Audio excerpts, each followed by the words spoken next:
Okay, for those of you with a Norcold refrigerator, this particular one is a 1200 series 4-door. If you're having a DR code beeping, shows the door is not operating correctly or something to that effect, it's very annoying.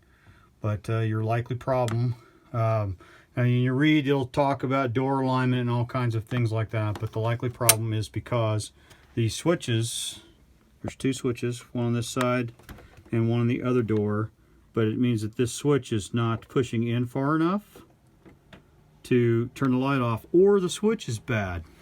Now, in this particular refrigerator, what I found out is I pulled the two switches out and they both tested okay, so I was very confused.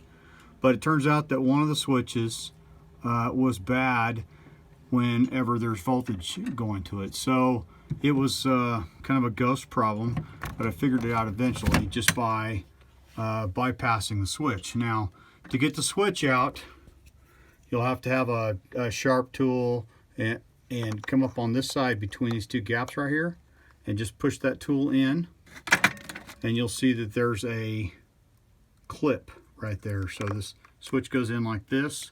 You're going to push that clip in, and then you'll be able to pull the switch out of the hole. So on this particular side, I've already pulled the switch out, and because the switch was bad, or to figure out the switch was bad because the meter showed it was good, I just cut the two blade connectors off. I wired them together, and by the way, the switch is actually in the closed, when the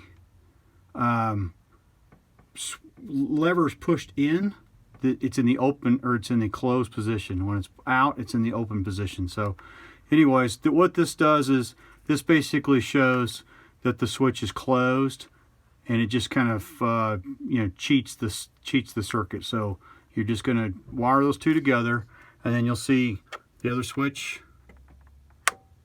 Just push it in a little bit, it makes the light go off, and it causes the door code to quit beeping. So if you don't have a switch available and your switch shows to be bad, you can just wire the two wires together temporarily and then just put some new blade connectors on it when you get your new switch in.